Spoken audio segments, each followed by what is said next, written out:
정부가 밸류업 하겠다고 얘기하고 있고, 또 금투세 폐지 관련해서 얘기할 때도 우리 주식시장을 건강하게 만들기 위해서, 좋게 만들기 위해서 금투세 폐지해야 됩니다 라고 얘기하는데, 저는 상법 개정에 대해서 얘기하지 않고 밸류업을 얘기하는 거, 그리고 금투세 폐지를 얘기하는 거는 저는 혹세무민이라고 생각해요. 진짜 핵심적인 본류, 우리 주식시장이 우리보다 훨씬 기업들의 실적도 못하고 산업 전망도 나쁜 그런 다른 시장보다도 훨씬 못한 이유는 우리 시장만 이렇게 전 근대적으로 아직 남아있기 때문이고, 이거를 위해서 행정이나 정치나 지금까지 개선하려고 노력하지 않았는데, 이제 와서 지금 존재하지도 않는 금투세를 가지고 금투세 폐지하면 모든 게 다 좋아질 것처럼 얘기하는 거는 진짜 거짓말이라고 생각합니다.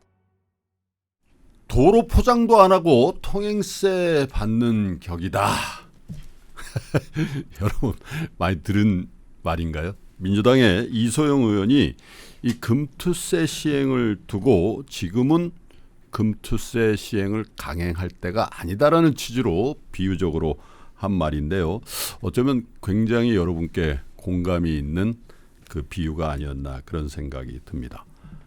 이제는 여의도를 떠나서 전 국민의 관심에 초점을 받고 있는 이 금투세 문제, 어떻게 봐야 될지 발언의 당사자입니다. 이소영 의원을 모시고 금투세에 관련된 상세한 얘기 좀 들어보죠. 어서 오십시오, 의원님. 네, 반갑습니다. 이소영입니다. 야, 이거 비유가 딱 맞았던 것 같아요. 비포장 도로에다가 통행세 받는 꼴이다. 이거 제가 생각한 게 아니고요. 네. 이게 제가 세 번째 글을 썼을 때 제목으로 썼던 표현이거든요. 네. 근데 첫 번째 글 쓰고 네. 어디 댓글에 달린 표현이었는데 그게 그래요? 너무 인상적이어서 제가 세 번째 글에서 활용을 한 거였어요. 그렇군요. 어떻습니까? 요즘 당내 혹은 뭐 국민들의 반응이 조금 갈릴 수도 있고, 어쨌든 화제 인물이 되셨어요. 뭐 박수도 많이 받는데 네. 한편에서는 욕도 많이 먹고 있습니다. 네. 그러세요. 최근에는 또 궤변이라는 또 지적도 받고 있고요. 마상을 입으셨나요? 뭐 조금 네. 자, 그런데 민주당의 분위기도 조금 바뀌는 것 같아요. 어젠가요, 뭐 이현주 최고도 뭐 이소영 의원과 뜻을 같이 하는 그런 발언도 하셨고, 일부 소장파 의원들 중에도 전용기 의원 뭐 이런 분들도 네. 금투세 지금은 아니다라는 취지의 발언인데, 어떻게 당내 분위기 어떻습니까? 원래 당내 분위기는 예. 안에 다양한 의견들이 있었고요. 예. 실제로 제가 이제 8월 첫째 주에 그런 글을 썼었는데 예. 그 이후에 이제 오다 가다가 뭐 나도 비슷하게 생각해 이렇게 얘기해 주신 분들 몇 분 계셨어요. 비공식적으로. 예. 근데 바깥에 이제 언론에 나가는 예. 의견들은 주로 이제 정책위원회에 소속되어 계신 분들 위주로 이제 그 발언이 나가다 보니까 예. 민주당에는 시행하는 게 압도적인 의견 아니야? 이제 이렇게 외부의 인식이 좀 많이 됐던 것 같고요. 네. 요새 제가 확인하는 거는 확실히 이거 좀 문제가 있다. 네. 어떤 조치가 좀 필요할 것 같다. 이런 문제의식들이 많이 확산되고 있는 것 같고, 저는 며칠 전에 제가 페이스북에 그런 글을 쓰기도 했지만 예. 당내 기류가 바뀌고 있다고 느낍니다.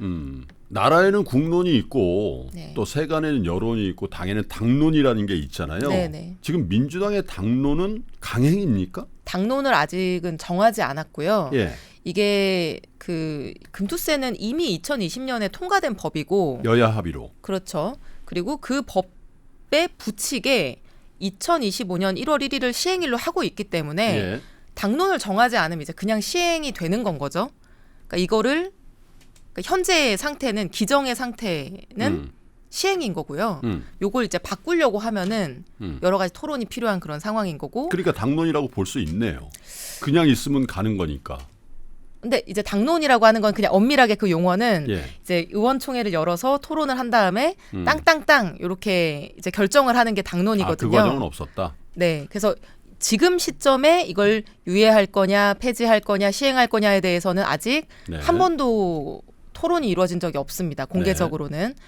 그래서 아직 당론은 없다고 말씀드리는 게 맞고요. 지금 네. 이제 그 당론을 형성해 가는 과정에 있는 거죠. 그렇군요. 네. 자, 뭐 대부분 주식 투자자 여러분께서는 이소영 의원이 민주당 내에서 어쩌면 처음으로 금투세를 지금 시행하면 안 된다라는 굉장히 선명한 의견을 내신 분으로 알고 계십니다만 다시 제가 한번 여쭤보겠습니다. 이소영 의원님의 정확한 이 금투세에 대한 입장을 정리해 볼까요? 네, 저는 일단 금투세, 그러니까 주식 양도세라고 하는 게 언젠가는 도입되어야 되는 세금이라고 생각합니다. 예. 그게 자연스럽고 또 선진적인 시장의 모습이라고 생각합니다.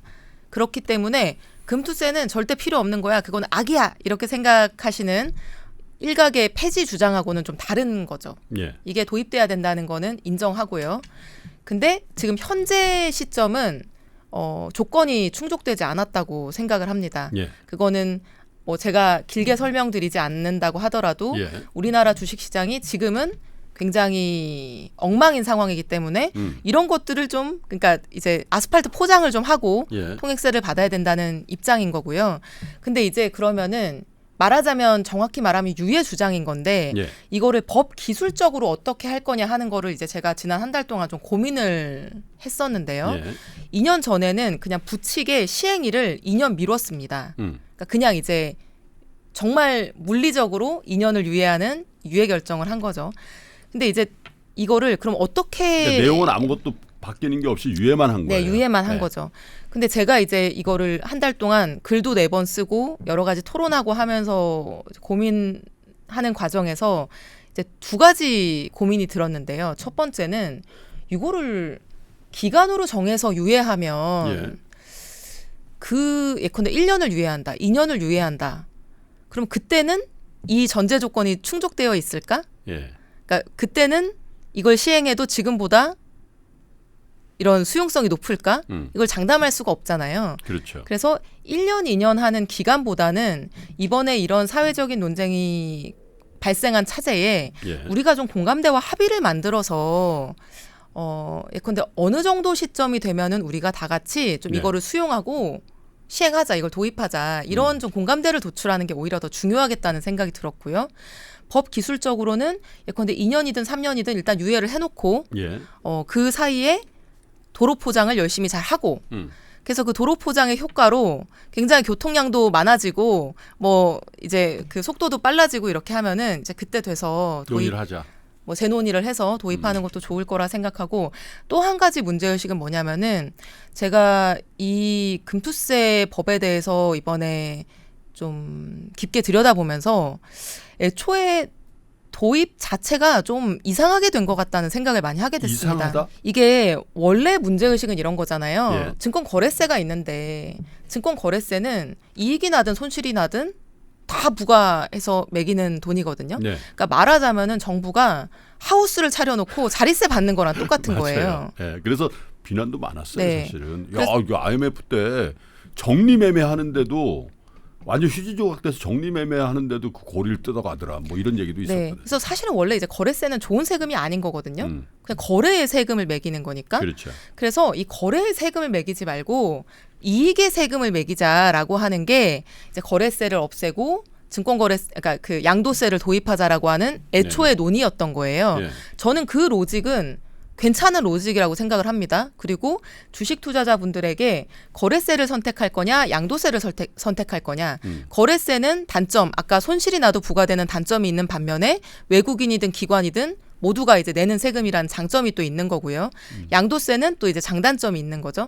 이제 이런 선택지의 문제였으면은 저는 지금도 그렇고 이 논의가 조금 더 명확한 논쟁과 선택이 이루어질 수 있는 문제였다고 생각을 하는데 우리가 2020년에 이 금투세 도입하는 과정에서는 요 로직대로 가지를 못했어요. 예. 일단 첫 번째 그 거래세 체계에서 그러니까 거래의 세금을 부과하는 체계에서 예. 수익에 부과하는 체계로 넘어가려면 거래세를 완전히 0으로 딱 만들면서 넘어갔었어야 된다고 생각을 합니다. 네. 그런데 이제 그 당시에 2020년에 제가 자료를 보니까 이제 기재부에서 이 거래세의 안정적인 세수를 포기할 수가 없었던 거예요. 네. 그래서 거래세를 0으로 만드는 거는 못한다. 반대. 네. 단계적으로 축소한다. 네, 단계적으로 축소한다. 그리고 농특세는 없앤다고 하면 농민들이 반발할 거기 때문에 농특세도 유지한다. 증권거래소에 농특세가 있는 나라도 우리나라밖에 없죠. 네. 네. 그래서 결과적으로는 거래세를 0으로 만들지 않았고요. 네.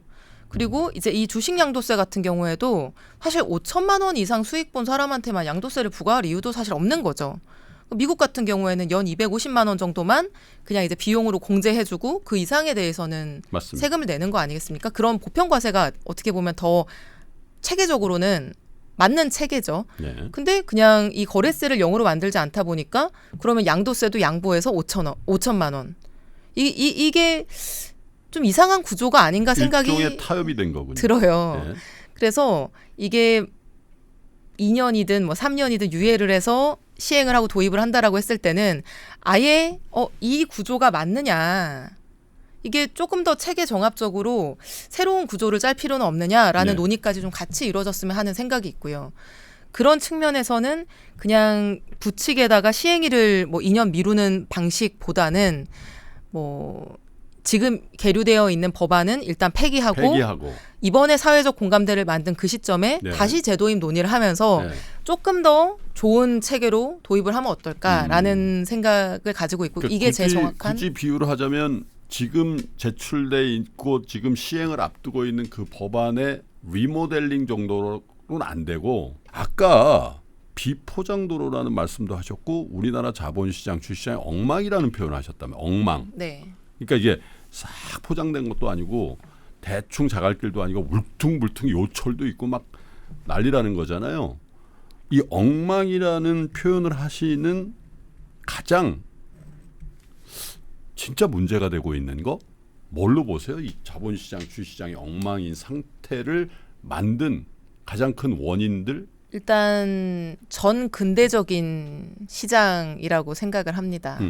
그러니까 우리가 정치적인 영역에서는 이제 1인 1표제가 예. 도입돼서 정치적인 평등은 가지고 있죠. 근데 주식시장에서 지배주주하고 일반 주주는 예. 동일한 주식을 가지고 있어도 굉장히 불평등한 취급을 받잖아요. 예. 근데 이런 것들이 법적으로 허용되고 그래서 제가 사실 이 프로그램을 시청하시는 분들이라면은 제가 굳이 뭐 자세하게 설명을 하지 않아도 그런 공감대를 많이 가지고 계시겠지만 예컨대 지배주주와 일반 주주가 6대4의 지분율을 가지고 있는데 지배주주가 장악하고 있는 이사회가 이렇게 저렇게 쪼물쪼물 움직여서 이 지분을 7대3으로 만들어 버린다. 예. 그럼 사실 남의 돈을 갈취하는 거랑 똑같은 행위거든요. 예. 뭐 도둑질이거나 사기거나 횡령일 거 아니에요. 6대4를 7대3으로 만드는 거는. 근데 그런 일이 버젓이 벌어지고 그것이 법적으로 처벌되지 않는 시장. 그러니까 그 일주의 가치가 평등하지 않은 거죠.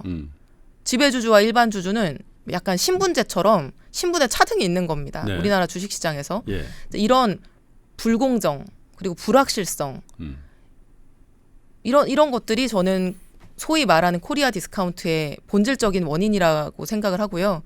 이 문제를 개선하는 거는 사실 금투세나 다른 어떤 문제보다도 훨씬 더 중요한 문제라고 생각을 합니다. 그래서 제가 첫 번째 글을 쓸 때부터 강조했던 것이 네. 금투세를 어떻게 하는 게 지금 본질이 아니고 상법 개정이 중요하다. 이런 문제를 상법 개정 중에서도 요즘 여론이 형성되고 있는 이사 충실의 의무. 네. 그러니까 이사는 회사에게 충실해야 된다라고만 규정돼 있잖아요. 네. 그걸 이제 주주로 확장하자라는 그 논의를 말씀하시는 거죠? 맞습니다. 그러니까 지금 이제 상법상으로는 이사회가 예. 회사한테 충실 의무를 지도록 하고 있는데 예. 그 몇 년도인지는 기억이 안 나는데 이제 에버랜드 전환사채 그 판결에서부터 예. 대법원이 이렇게 해석을 하기 시작했죠. 주주에게는 손해가 발생했다. 네, 주주에게는 불평등한 결과가 발생했는데 이사가 주주에게 충실 의무를 지는 것이 아니라 이 법인, 이 회사에게 충실 의무를 지는 것이기 때문에 이 이사회의 결정으로 인해서 어떤 일부 주주들이 엄청난 피해를 봤다고 하더라도 일부가 아니라 대다수죠. 그렇죠. 사실. 대다수 네. 지배주주를 제외한 대다수의 주주에게 피해를 입혔다고 하더라도 이거는 잘못이 아니다. 이런 판결을 내렸고 그 이후에는 그 상법의 규정이 그래 주주의 이익은 별로 고려할 필요가 없어. 이렇게 이제 네. 정착되기 시작한 거죠. 예. 그래서 뭐 에버랜드니 뭐 LG 화학이니 뭐 예를 들면 최근에 뭐 두산. 합병이 뭐 철회됐다고 하긴 하지만 여전히 전 문제가 있다고 보는데 뭐 두산 밥캐시니 이런 우리가 이렇게 백주 대낮에 이런 일이 벌어져도 돼라고 생각하는 이 6대4를 7대3으로 만드는 유의 네. 그런 의사결정들이 버젓이 일어나고 이런 것들을 이제 눈 뜨고 당하는 투자자들이 이런 일을 당하지 않기 위해서 다른 시장으로 넘어가고 있는 상황인 거죠. 사실 먼저 손봐야 될 것은 그런 우리의 잘못된 가버넌스 관행이다라고 말씀하시는 거잖아요. 네, 맞습니다. 근데 의원님이 6대4를 7대3으로 만든다고 하니까 안 와닿는 분들도 계시는 것 같아요. 어쩌면 4대6을 7대3으로 혹은 3대97을 그런 경우도 있잖아요. 그렇죠. 네. 어쨌든 금투세 부분 가지고 지금 우리가 주식시장의 명암 혹은 주식시장의 등락을 논의하기보다는 기본적으로 우리 시장의 어떤 투명성이라든지 제도적인 안정성 그리고 소액주주가 지배주주하고 같은 한 주주라면 한 주를 갖고 있다면 그 한 주만큼의 권능을 가져야 된다. 그게 전제되지 않으면 이런 금투세 논의도 사실 거의 의미가 없다. 이런 말씀이시잖아요. 맞습니다. 그리고 그 상법 개정안이 2022년인가에 민주당 이용우 의원이 21대 국회 때 발의했던 법이에요. 맞습니다. 그리고 그 당시에는 윤석열 정부의 여러 인사들도 그 법안에 대해서 혁신적인 법안이다. 당시에 이제 법무부 장관이었던 한동훈 현 국민의힘 대표도 이거 굉장히 좋은 법안이다. 네. 이렇게 대정부 질문에서 답변한 적이 있었고요. 지금 분위기가 좀 바뀌었어요. 지금 정부 여당의 입장은 부정적으로 돌아섰죠. 왜냐하면 경제계에서 이 상법 개정을 반대하고 있습니다. 반대하고 있는 이유는 뭐냐면은 이런 법이 만들어져서 이사들이 주주들한테까지 충실 의무를 지게 되면은 우리가 뭐 할 때마다 이 소액 주주들이 우리한테 소송해서 우리가 힘들어서 경영 못한다. 네. 소위 말하는 우리 사법 리스크가 커지기 때문에 경영자들이 경영에 집중할 수가 없을 거다. 이제 이런 논리거든요. 또는 뭐 외국인 주주, 뭐 외국계 펀드 이런 데들이 막 소송할 거다. 이제 네. 이런 죽는 소리를 하고 있고요. 정부 여당은 경제계가 그런 죽는 소리 하는 거에 영향을 받아서 지금은 상법 개정 그거 쉽지 않아요. 부정적으로 바뀌었습니다. 그런데 저는 뭐 지금 정부가 밸류업 하겠다고 얘기하고 있고 또 금투세 폐지 관련해서 얘기할 때도 우리 주식시장을 건강하게 만들기 위해서 좋게 만들기 위해서 금투세 폐지해야 됩니다라고 얘기하는데 저는 상법 개정에 대해서 얘기하지 않고 밸류업을 얘기하는 거 그리고 금투세 폐지를 얘기하는 거는 저는 혹세무민이라고 생각해요. 진짜 핵심적인 본류 우리 주식시장이 다른 우리보다 훨씬 기업들의 실적도 못하고 산업 전망도 나쁜 그런 다른 시장보다도 훨씬 못한 이유는 우리 시장만 이렇게 전 근대적으로 아직 남아있기 때문이고 이거를 위해서 행정이나 정치나 지금까지 개선하려고 노력하지 않았는데 이제 와서 지금 존재하지도 않는 금투세를 가지고 금투세 폐지하면 모든 게 다 좋아질 것처럼 얘기하는 거는 진짜 거짓말이라고 생각합니다. 그러나 어쨌든 지금 금투세를 그럼에도 불구하고 그런 가버넌스 이슈라든지 우리나라의 진정한 의미에서의 어떤 기업 가치의 증진을 위한 제도적인 장치 그리고 그게 안정화되기 전에 이 금투세를 하는 거는 매우 위험할 수 있다 이런 얘기신데 다시 금투세 논의로 좀 들어가 보고 당내 얘기를 좀 해볼게요. 네. 어쨌든 그 공식적인 나이는 이런 논의를 얘기하는 나이는 정책위원장이 맞는 것 같아요. 왜냐하면 당의 정책을 주관하는 분이니까 진성준 의원이 뭐라고 했냐면 이건 기득권자의 궤변 같은 거다. 그리고 이게 금투세를 한다고 해서 장이 빠진다? 이것도 궤변이고 그리고 이거는 정말 소수의 부자들의 감세를 만드는 일이다. 이렇게 얘기를 한단 말이죠. 그 부분에 대해서는 어떻게 생각하시는지요? 어떤 논점을 갖고 계세요? 너무 할 말이 많아서 뭐부터 해야 될지 저희는요. 모르겠는데. 시간을 충분히 드립니다. 네. 차근차근 하셔도 되겠습니다. 일단 금투세라는 게 1%한테만 부과되는 거기 때문에 나머지 99%하고는 아무 상관이 없는 거다라고 이제 그 하는 주장은 주식시장에 대한 이해가 전혀 없는 주장이라고 생각을 합니다. 네. 왜냐하면 일단 1%인 게 중요한 게 아니고요. 그 1%의 사람들이 가지고 있는 전체 주식의 양이 53%의 주식을 가지고 있다는 게 중요한 거죠. 네. 실제로 많은 포션을 차지하고 있는 그 시장 참여자들에 대해서 악재가 생기는 거는 나머지 사람들에 대해서 당연히 부정적 영향이 있을 수밖에 없는 거죠.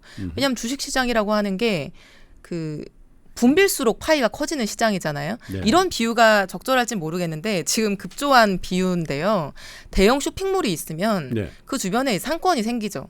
근데 대형 쇼핑몰에 무슨 악재가 생겨가지고 영업정지를 당하거나 또는 손님이 줄어들면요. 그 주변 상권에도 당연히 부정적인 영향을 미칩니다. 네. 왜냐하면 그 대형 쇼핑몰에 많은 사람들이 모여드는 거를 전제로 해서 그 동네가 먹고 사는 거거든요. 뭐 좋은 비유인가요? 잘 모르겠습니다. 어쨌든 이제 그런 관계에 있는 거죠. 그래서 모두에게 영향을 미치는 거고 이게 5천만 원 이상 수익 나는 사람이 몇 명이나 있겠어. 나머지 사람들은 이거 신경 안 쓰고 투자할 걸? 이렇게 얘기하는 것도 저는 틀린 얘기라고 생각하는 게 아니 누가 처음부터 본인은 손실 날 거다 또는 돈 조금밖에 못 벌 거다 생각하고 투자를 시작하는 사람이 있나요? 1,000만 원 투자하는 분들도 물론 그렇게 될 가능성에 대해서는 차치하고라도 그런 꿈을 꾸면서 하죠. 그래서 결과적으로는 손실이 나더라도 예. 투자 의사 결정을 할 때 그때 이제 기대 수익률이라는 거를 나름대로 다들 합리적으로 평가하고 어떤 투자 의사 결정을 할 네. 거잖아요. 투자 의사 결정을 할 때 이제 바라보는 기대 수익률에는 당연히 그 수익에 대한 세금은 부정적인 요인으로 판단되는 거죠. 고려되는 네. 거죠. 그러면 많은 그 시장 참여자들이 실제 그 세금을 부과받을 사람들은 물론이고 클릭 한 번에 다른 시장에 투자할 수 있기 때문에 너무나 쉬운 조세 회피, 세금 회피 의사결정 가능하고요. 나머지 사람들이라고 하더라도 내가 투자를 시작하기 전에 내 돈을 몇 천만 원이라도 넣기 전에는 내가 이걸로 돈을 벌 수도 있는데 벌면 세금을 내야 되는데 그러면은 이 시장이 세금을 내고도 충분한 수익이 날 만한 시장인가라는 거를 냉정하게 평가하게 되는 거고요. 그럴 때 세금이라고 하는 거는 당연히 플러스 요인이 아니라 마이너스 요인으로 의사결정에 반영될 수밖에 없는 건 거죠. 그리고 이게 막 뭐 미국은 다 22% 매기더라 이렇게 얘기하는데요. 아니 미국 주식 시장 정도로 수익률이 전망이 좋다 이러면 세금이 뭐 더 많이 매겨도 아마 다 갈 거예요. 네. 그런데 뭐 나스닥 같은 경우에 기본적으로 무슨 뭐 테슬라니 뭐 엔비디아니 이런 거 다 빼더라도 지수의 기대 수익률이 한 14, 5% 정도 될 거예요. 14%? 뭐 네. 2008년 이후에 우리는 한 3, 평균이 4% 되죠. 3.3% 이렇더라고요. 계산해 보니까. 5배 차이예요.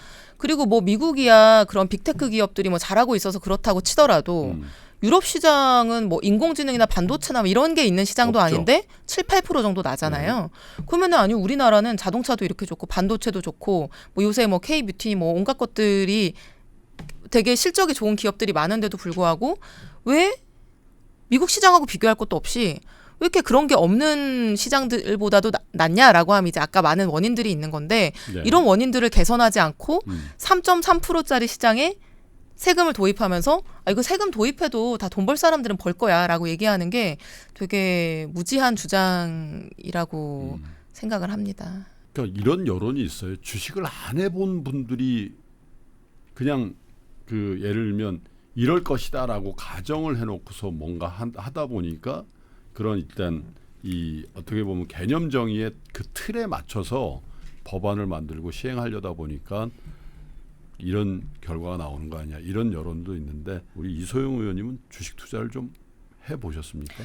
저는 많이 해보진 않았고요. 예. 저는 아직까지 거의 평생이 빚을 갚는라고 정신 없었던 인생이어가지고 아니 그 뭐 김현장도 다니시고 하셨는데. 그걸로 이제 빚을 많이 갚았고요.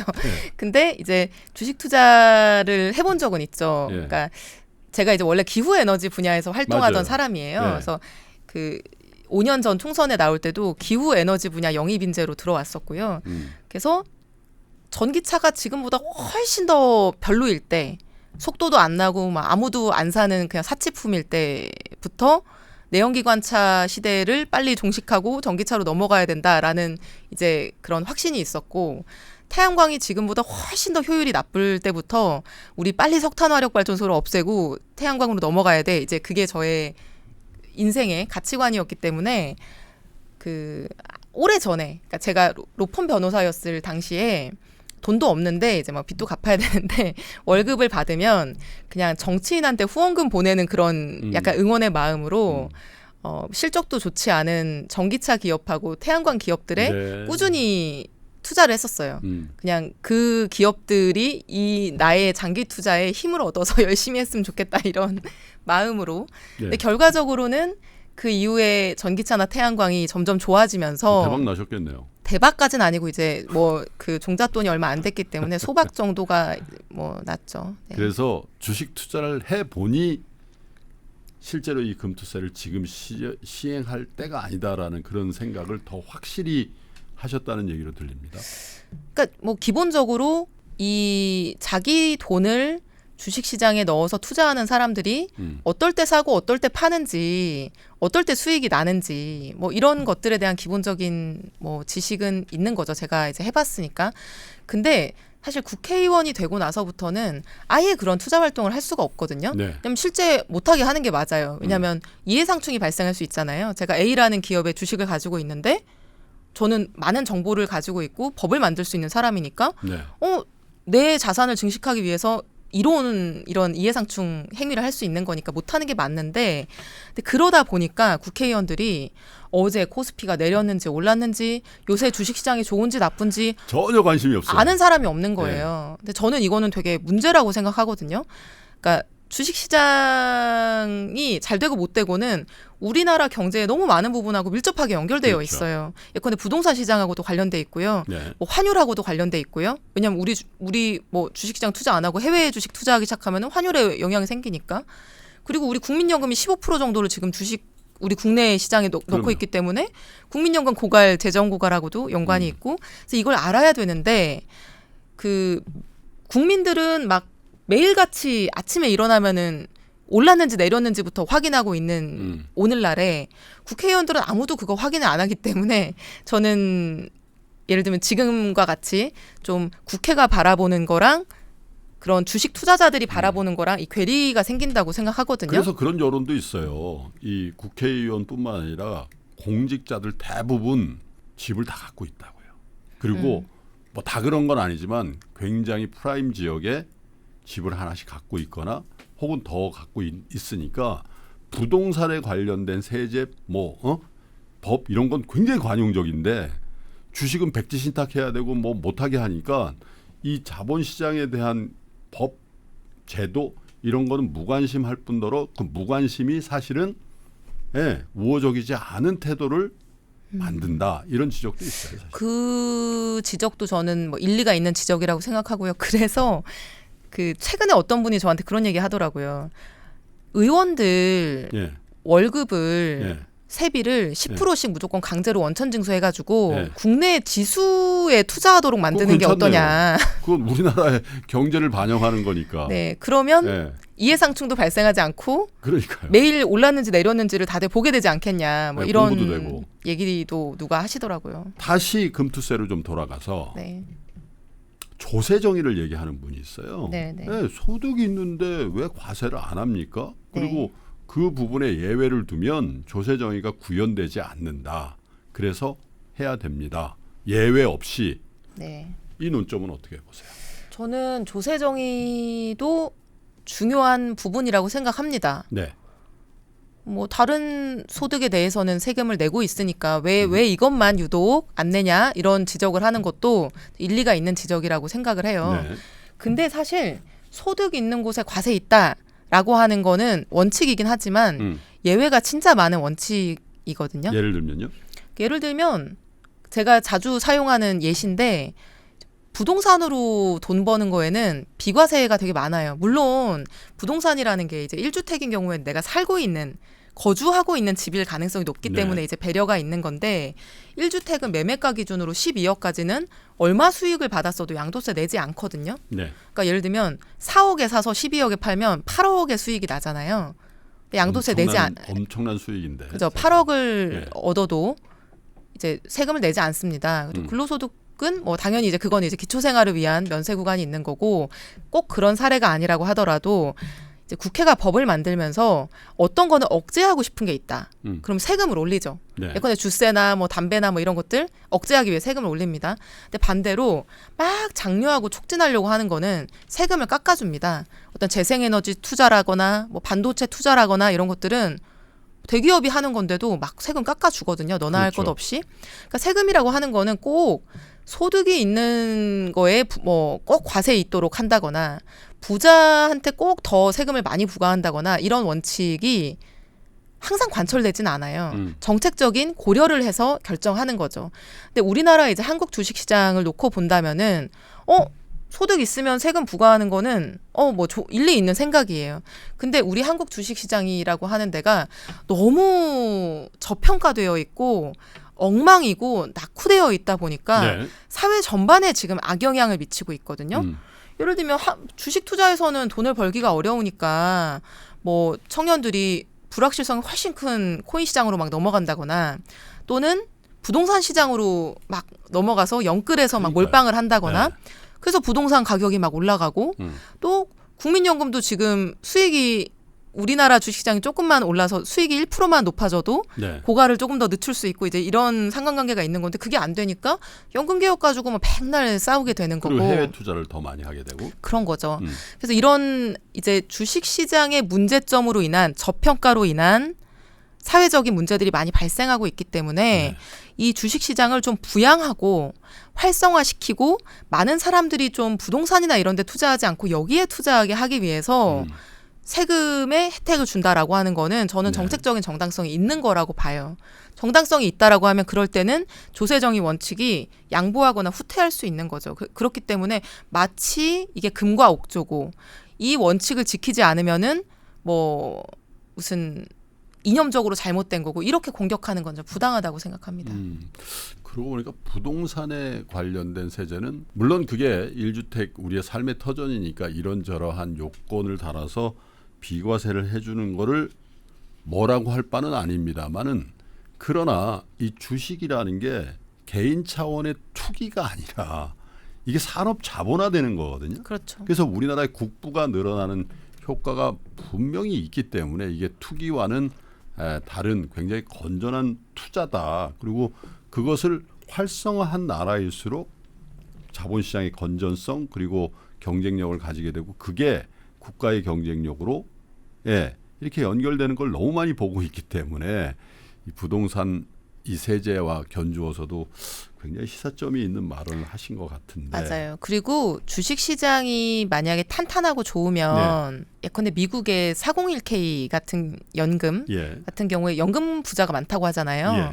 그러니까 이게 연금으로 큰 펀드를 만들어서 주식시장에 자국의 주식시장에 투자를 하고 그럼 거기에서 수익이 많이 나니까 이 연금의 수익률이 굉장히 좋아지고 또 이 큰 연금이 주식시장에 들어가서 떠받쳐 주기 때문에 그 주식시장 자체가 굉장히 안정화되고 이런 이제 선순환 구조 같은 것들을 만들어낼 미국 수도. 장기 호황을 거기서 찾는 분들도 꽤 있어요. 그러니까 연금이 빵빵하니까 연금 걱정 안 하고 이제 노후 걱정 안 하고 조기 퇴직하시는 분들도 우리나라보다 미국에 훨씬 많죠. 그리고 소비도 이어지고. 네, 근데 우리는 그 연금이 불안하기 때문에 이 노후 보장을 하기 위해서 사람들이 뭐 주식 투자나 이런 것들을 굉장히 절박하게 이제 개개인이 막 나서서 그 돈을 벌어오게끔 하는 상황인 거고 그래서 해외 주식에도 투자하게 되는 거고 또 부동산 가격이 너무 높아서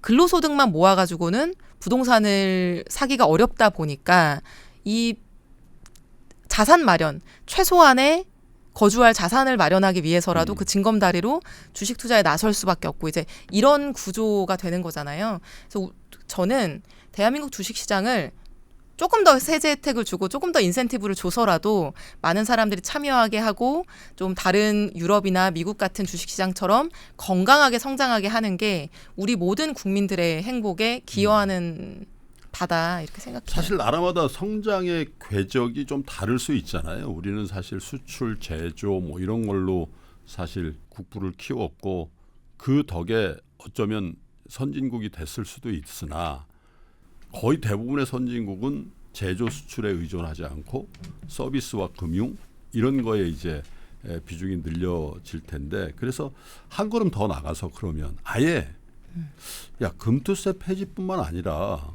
지금 배당 소득도 지금 종합과세 당하잖아요. 네, 네. 그래서 이 배당 소득이 종합과세 당하니까 지배주주, 대주주 이런 사람들도 아유 어차피 나 40몇 % 그냥 세금 낼 바에는 그냥 배당하지 말자. 네. 이래서 사실 이 주식 투자의 가장 기본이 배당의 수익인데 네. 우리나라 배당 쥐꼬리만큼 요즘 좀 늘었다고 하더라도 미국이나 선진국 혹은 우리하고 비슷한 신흥국 시장에 비해서도 배당 성향이 매우 저조하다는 지적을 한단 말이에요. 네, 그래서 네. 아예 이 배당세를 안 매길 수는 없으니까 종합과세에서는 배제해주자.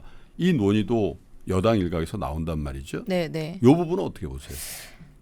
저는 필요하다고 생각하고요. 필요해요. 그러니까 기본적으로는 그 배당 소득을 분리 과세하면 지금 이제 종합 소득에 들어가면 최고 세율이 45%인가 네. 그럴 거고요.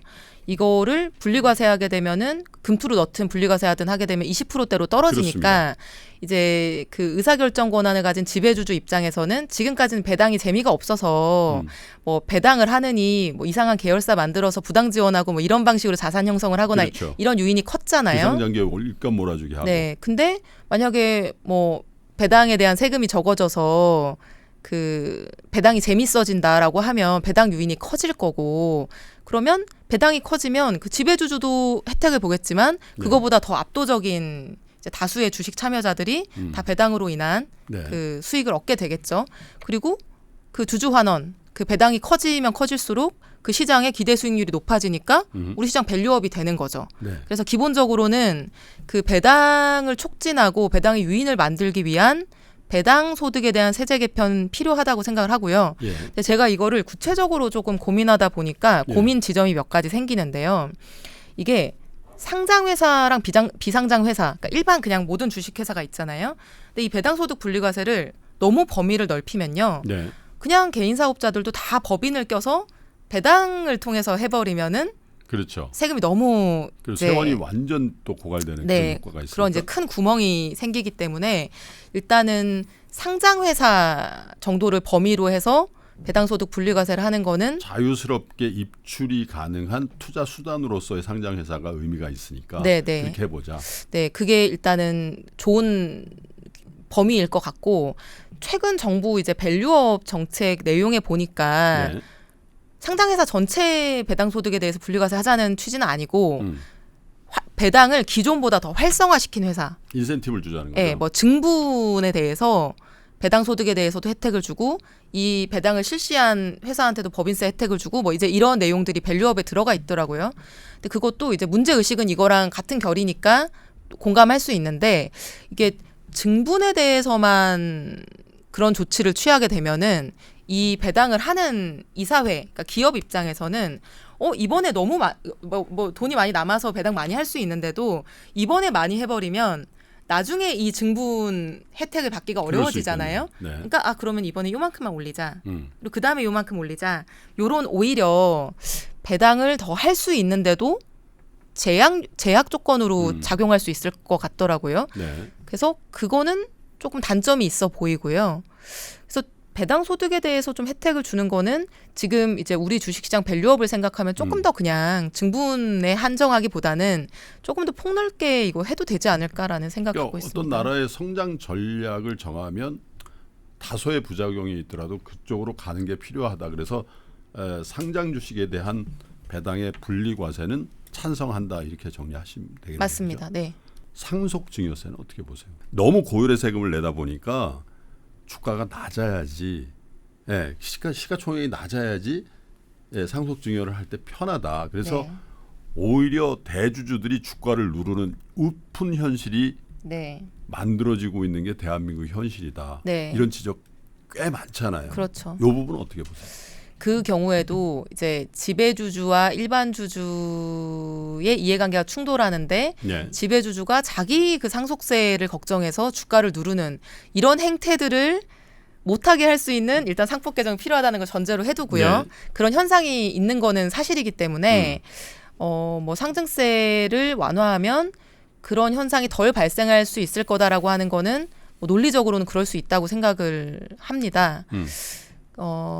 그런데 상증세라고 하는 게 뭐 자산별로 뭐 지금 이게 세분화돼서 적용하는 게 아니라 네. 지금 뭐 부동산이든 뭐든 이런 것들이 지금 다 같은 세금으로 묶여 있고 사실은 더 비중이 큰 거는 부동산 자산에 대한 상속세일 거라고 생각을 하거든요. 네.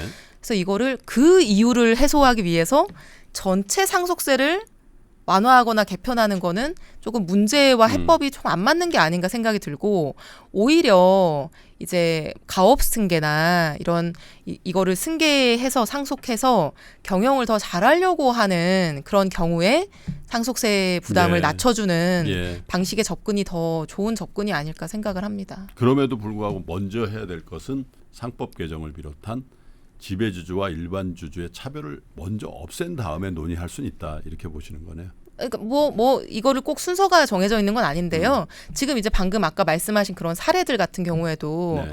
아니 지배주주 아까 이사들이 당연히 모든 주주는 주가가 올라가면 전반적인 이익이 커지는 거니까 주가를 올리기 위해서 노력을 해야 되고 그러지 않으면 이제 잘라야 되는 건데 지배주주가 자기 세금 내는 게 아까워서 그 주가를 높이지 못하게 하고 그러니까 뭐 주주 환원이나 이런 것들 많이 하지 않으면서 주가를 누른다.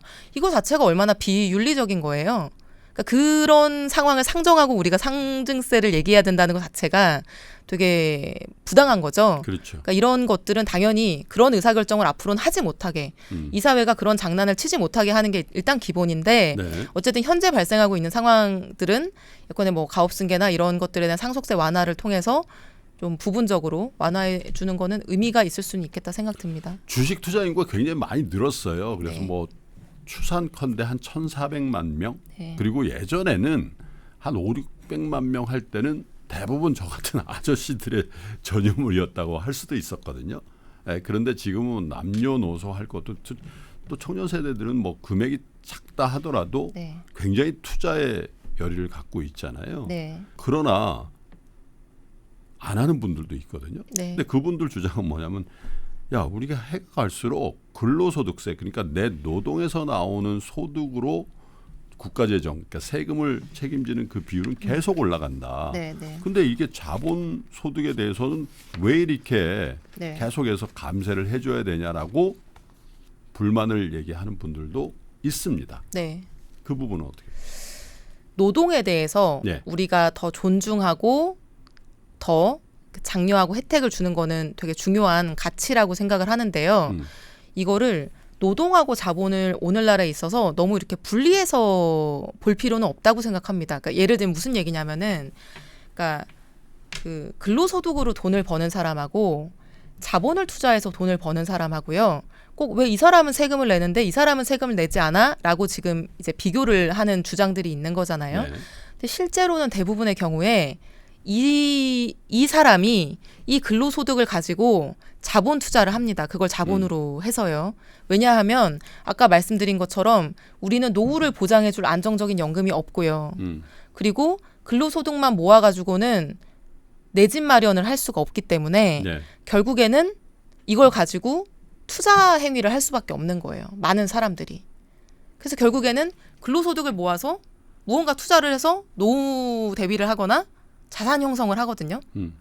그럼 오히려 근로소득하고 이 투자 활동을 비교할 게 아니라 이 근로소득으로 모인 거를 다들 투자하려고 하는데 이걸 어디로 물기를 만들어서 어느 쪽으로 투자하게끔 흘려보낼 부동산으로 거냐. 가게 할 거냐 아니면 금융 네, 투자를 할 거냐. 오히려 그런 문제이기 때문에 비교해야 되는 거는 근로소득하고 뭐 주식 양도세를 비교할 게 아니라 주식 양도세랑 부동산 양도세를 비교하는 게 저는 오히려 합당한 비유라고 생각을 합니다. 민주당 내에서도 지금 현행 법 그러니까 이제 그냥 있으면 실시하게 돼 있는 금융투자세 네. 이거를 좀 바꿔야 된다. 그래서 예를 들면 지금 5천만 원으로 돼 있잖아요. 네. 이걸 1억으로 올린다든가 아니면 네. 이익과 손실의 통산 기간도 지금 5년으로 돼 있는데 네. 이걸 10년으로 늘린다든지 이렇게 조금 획기적인 어떤 개선을 통해서 네. 이걸 빨리 손을 보고 시행을 늦추지 말아야 된다는 그런 얘기들도 나오죠. 지금 그런 법안도 발의를 준비 중인 걸로 알고 네, 있고 그런 김광현 얘기가 의원이 하고 있는 걸로 알고 네네 있는데. 그런 얘기가 나오고 있죠. 네. 말하자면 금투세 보완 방안이라고 그렇죠. 하는. 근데 일단 첫 번째는 그런 보완 방안이 지금 이 시행을 반대하는 여론을 누그러뜨리기는 어렵다고 생각해요. 왜냐하면 그 지금 1%만 낸다고 하는데 1%만 반대하고 있는 게 아니거든요. 그러니까 반대하는 사람을 줄이는 전략으로 통할 상황이라고 하면은 1%를 0.5%로 줄이면 뭐 더 좋겠죠. 반대 인원이 줄어드는 거니까. 근데 지금은 나머지 99%에서도 반대하고 있기 때문에 이게 약간 좀 본질을 잘못 짚은 거라고 생각을 하고요. 그러니까 기본적으로 아까 드린 말씀하고 똑같은 논리가 적용되는 거예요. 그러니까 이게 5천만 원이냐 1억이냐가 중요한 게 아니라 투자하기 전에 사람들이 의사결정을 할 때 그 기대 수익률 거기에 영향을 미치기 때문에 세금이라고 하는 것이 이게 전반적으로 어떠한 부정적 역할이 있을 수 있다. 이제 이 논의는 이 기준선이 어느냐, 뭐 어디냐에 영향을 크게 받는 건 아니라고 생각을 하고요. 근데 뭐 2월 공제를 뭐 5년에서 10년으로 하는 거는 바람직한 방향이라고 생각해요. 제가 알고 있기로 미국은 아마 기간 제한이 없이 계속해서 2월을 해줄걸요. 그래서 그런 측면에서 5년은 좀 짧았다는 비판이 많았고요.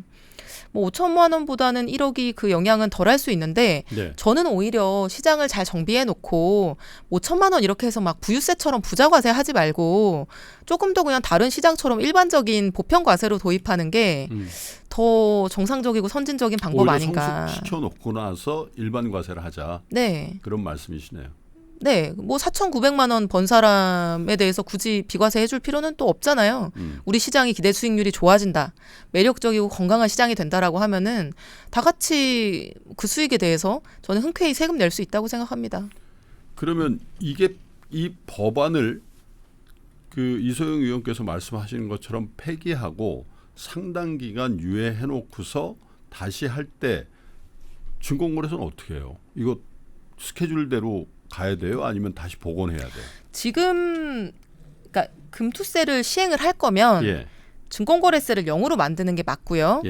반대로 증권거래세를 뭐 유예하든 폐지하든 이렇게 하면은 거래세는 회복을 시켜야죠. 복원시켜야 돼요. 당연히 그거를 전제로 해서 지금 단계적인 인하를 하고 있는 거니까 당연히 회복하는 게 맞고 그리고 제가 알고 있기로는 지금 금투세 폐지나 이런 반대 의견을 내시는 주식 투자자분들도 우리는 어떤 세금도 안 낼 거야가 아니라 차라리 기존에 내던 것처럼 거래세를 내는 것이 더 시장에 부정적인 영향이 적고 우리가 더 수용 가능하다.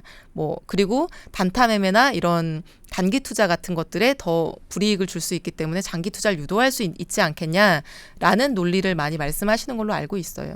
하기야 그런 그 문제 제기들이 있어요. 거래세를 아예 제로로 만들면 어떤 트레이딩 기법이라든지 이런 것들을 갖고 있는 예를 들면 외국인 투자자들 이런 사람들의 이 거래 편의성을 굉장히 증대해서 우리 개인 투자자들이 그런 외국인 투자자 혹은 기관 투자가들에게 훨씬 많이 휘둘릴 수 있다라는 그런 문제 제기도 계속 있어 왔죠. 맞습니다. 그래서 거래세의 장점이 그 기관과 외국인에게도 모두 평등하게 부과된다고 하는 게 이제 장점인 거잖아요. 근데 그걸 이제 폐지하면은 그 장점이 사라지는 건 거죠. 그분들한테 좋아지는 거죠. 자, 어쨌든 정부 여당이 밸류업 프로그램을 굉장히 의욕적으로 추진하고 있습니다. 그런데 뭐 그게 시장에 어느 정도의 효과가 있는지에 대해서는 다들 생각들이 좀 다른 것 같아요. 그러나 이 밸류업을 해야 된다라는 그 취지에 대해서는 대부분 다 공감하잖아요. 그 방법론과 실질적으로 효과가 있는 어떤 그 경로를 우리가 어떻게 택할 건지에 대해서 논의하고 있는 건데 이소영 의원께서는 이 밸류업 프로그램에 관련된 로드맵 혹은 우리가 어떠한 것들을 먼저 해야 된다는 생각이 있으시면 이번 기회에 한번 국민들에게 말씀해 주시죠. 정부 여당은 명칭이 밸류업이고 민주당도 부스트업이라고 하는 정책을 낸 게 있습니다. 부스트. 뭐 밸류업 부스트업은 같은 취지인 거죠. 근데 내용을 보면은 거의 비슷해요. 그리고 대체로 다 좋은 내용들입니다. 그래서 하나하나씩 다 해나가면 좋을 것 같고요. 근데 이제 다만 제가 계속 막 앵무새처럼 이 얘기하는 것 같아서 지겨우신 분들도 계실 수 있는데 그 그 정부 여당의 밸류업하고 민주당의 부스트업의 가장 큰 차이는 정부 여당은 상법 개정을 얘기하지 않아요. 네. 이 아까 4대 6을 7대 3으로 만드는 거, 뭐 3대 97을 반대로 만드는 거, 이런 행위를 규제하고 우리 시장에서 없애야 우리 시장이 선진 증시가 된다라고 하는 거는 네. 밸류업에서 얘기하고 있지 않거든요. 그러면은 가장 중요한 걸 빼놓고 어떻게 밸류업을 한다는 얘기인지 저는 이제 그런 의문을 가지고 있어서 밸류업 뭐 다 좋아요. 주식시장 뭐 개선할 수 있는 정책 하루 이틀 나온 거 아닌데 그 쉽게 할 수 있는 조치로는 수십 년 동안 이어진 고질적인 문제점이 잘 해결되지 않는 거거든요. 지금까지 이게 수십 년간 이어져 왔으면요. 그거를 바꾸는 거는 되게 어려운 결단이 필요한 거예요. 그런 자질구레한 그런 개선들이 아니라 그 어려운 결단은 뭐냐. 아니 경제계 무슨 재벌에서 야 우리 뭐 소수주주들이 자꾸 소송하니까 힘들어질 거야 하지마 이렇게 해도 야 뭔 소리야. 우리 이제 선진국이야. 언제까지 뭐 이런 주식시장에서 편하게 경영할 거야. 당신들도 이제 경영 능력으로 심판받고 경영 못하면 쫓겨나야 돼. 앞으로 이제 그런 식으로 가야 우리 시장이 좋아져. 라고 설득해서 상법 개정해야 되는 거예요. 지금 아무리 정부 여당이 반대하고 있지만 금감원장은 상법 개정 필요하다고 지금 얘기하고 그래요. 있고 최근에도 그런 발표를 지금 한동훈 국민의힘 당대표도 법무부 장관 시절에 상법 개정 혁신적이고 좋은 법안이라고 얘기했었잖아요. 네. 그리고 지금 민주당도 상법 개정에 진심입니다. 그러면 그리고 금투세 때문에 이 상법 개정이 지금 모두의 관심사가 됐어요. 상법 개정 같은 것들을 조치를 하고 그거의 효과나 이런 것들을 보고 금투세 도입해야 되지 않느냐는 주장 같은 것들이 나오고 나서요. 그럼 지금만큼 좋은 시기가 없거든요. 그렇죠. 그 지금만이 타이밍이에요. 이 타이밍을 놓치면은 다시 상법 개정의 힘을 국민들의 막 여론 힘을 받아서 추진하기 어려울 거거든요. 그래서 반드시 연내에 그걸 해야 되는데 밸류업 오케이 다 좋으니까 정부 여당 제안하신 거 뭐 다 받을 테니까 상법 개정 받아달라. 그래서 이거 다 같이 상법 개정하고 금투세 유예하고요. 밸류업 뭐 다 하고 뭐 상장회사 배당소득 분리과세 다 하고 진짜 한번 3천 한번 위에 안착해보자고요. 4천 향해 한번 가보자고요. 그럼 모두가 좋잖아요. 모두 행복해지잖아요. 그렇게 하자고요. 여야 대타협의 지점이 있네요. 그러면 저는 있다고 네, 생각합니다. 상법 받으세요. 그러면 우리는 유예할게요. 지금 현행 자본시장법 그 금투세법은 유예하겠습니다. 그리고 전면 개정을 할게요. 네. 이렇게 하면 서로 당론으로 추진하고 있는 것들 다 만족하고 국민들도 좋을 것 같은데요. 제가 주장하는 게 바로 그겁니다. 네. 그래서 민주당에서 24일인가요?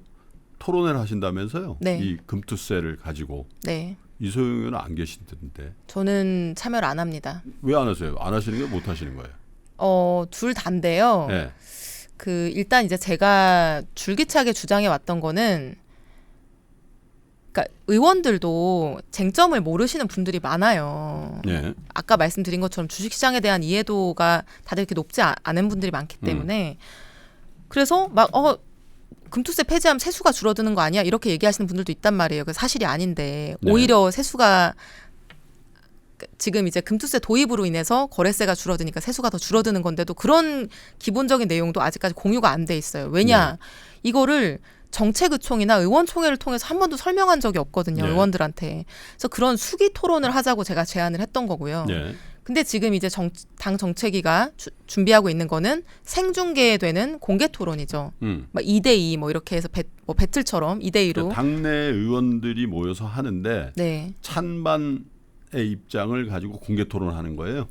그렇죠. 근데 다른 의원님들은 아마 공간상 거기 들어갈 수가 없을 거고요.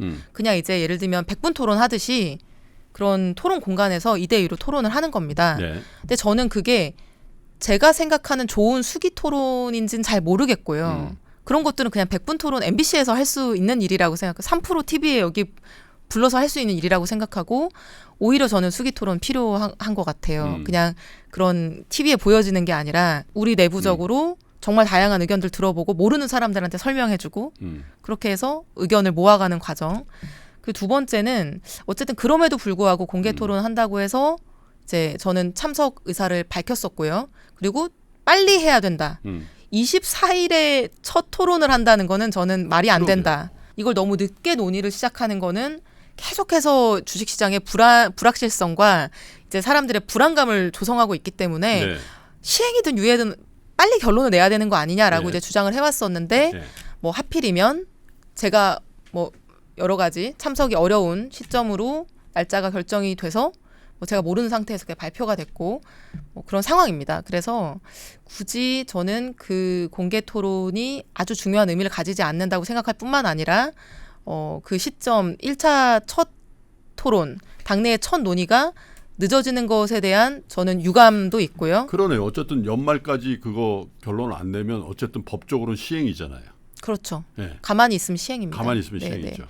그래서 그런 이제 여러 가지 이유들 때문에 굳이 그 공개 토론을 뭐 출장 일정까지 변경하면서 참여할 어떤 동기를 제가 못 가지고 있고요. 실제로 당 정책위에서 저한테 뭐 예컨대 참여를 해달라, 조정해서라도 참여해달라 이런 요청이 없었기도 합니다. 그 민주당도 그렇고 국민의힘도 그렇고 이게 몇몇 의원들은 이 아젠다가 어떤 함의를 갖고 있는지 또 당의 입장을 어떻게 견지해야지 국민들의 지지를 받는지에 대해서 굉장히 수기도 하시고 잘 알고 계신 분들이 계실 것 같습니다만은 소관부처라든지 또 지역구 이런 거 챙기다 보면 대부분의 의원님들은 신문 보고 아는 정도 수준 혹은 그 이하일 수도 있다라는 생각이 들어서 오히려 당내에서 이소영 의원께서 일타 강사로 뭐 자리를 매김하셨으니까 이소영의 금투세 클래스 같은 걸 한번 그럴 필요도 없구나. 이걸 홍보 영상으로 많이 쓰세요. 3프로 TV 링크가 나오면 제가 그거를 뿌리겠습니다. 저희가 오늘 바로 올려드리려고 하니까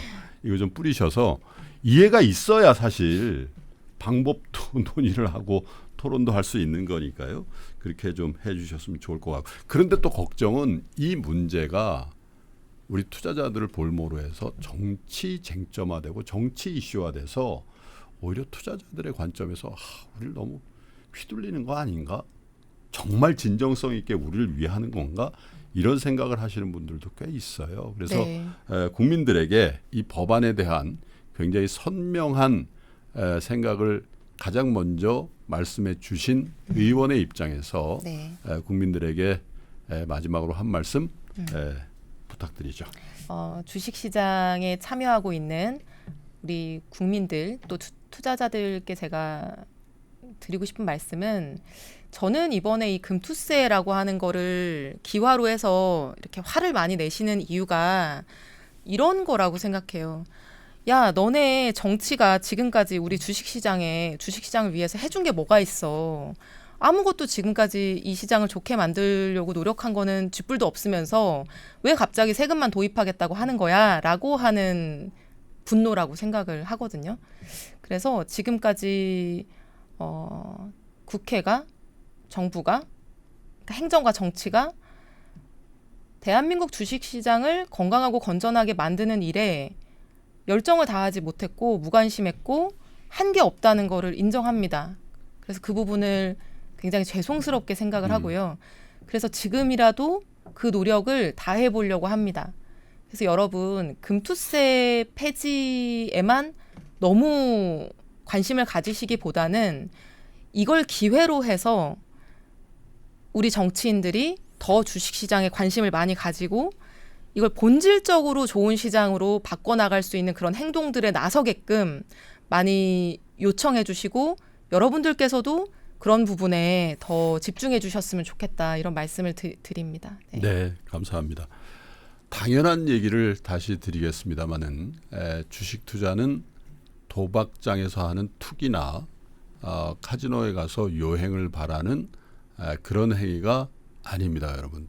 투자를 통해서 우리의 산업에 정말 중요한 자본이 흘러가게 하고 그 기업들이 그 자본의 힘으로 더 투자를 많이 하고 더 고용을 많이 하고 그 고용된 국민들이 더 큰 소비를 하면서 이 성장의 선순환 구조로 가는데 이 주식 투자라는 게 굉장히 중요한 역할을 하고 서구를 비롯해서 굉장히 많은 선진국들이 이 주식시장을 성장에 굉장히 중요한 매개로 삼고 있는 걸 여러분 잘 알고 계시죠. 그런데 우리나라는 몇 년 전에 제가 국회 청문회를 통해서 본 굉장히 우픈 현실입니다마는 공직자 후보가 주식 투자를 하고 있는 것, 했던 것에 대해서 원색적인 비난을 하고 그마저도 코스닥 기업에 투자한 것을 비난하면서 하려면 은행주나 하시지 이런 얘기를 하는 정서를 가지고 있는 나라 그리고 자본시장에 우리가 있습니다. 그래서 이번에 금투세 논의와 여러 가지 자본시장에 관련된 논의가 정말 어떻게 보면 굉장히 다행스럽게 이렇게 점화가 됐다는 게 어쩌면 큰 기회다. 이소영 의원께서 말씀하신 것처럼 어떤 한 사안뿐만 아니라 우리가 정말 우리 자본시장을 정말 선진 자본시장으로 만드는 좋은 계기가 됐으면 하는 그런 바람을 말씀드려 보겠습니다. 더불어서 이소영 의원과 다른 의견을 가진 국회의원이 계시다면 저희는 언제나 문호를 열어놓고 인터뷰를 할 것을 약속드리면서 오늘 더불어민주당의 이소영 의원과의 인터뷰 이렇게 마감을 하죠. 굉장히 바쁘실 텐데 이렇게 장시간 시간을 내주셔서 감사드리고 앞으로도 의정 활동을 통해서 우리 투자시장 그리고 투자자들을 위한 일들 충실히 많이 해주시기를 당부드리겠습니다. 고맙습니다. 네, 감사합니다. 저도 많이 배우는 시간이었습니다. 네, 감사합니다, 의원님.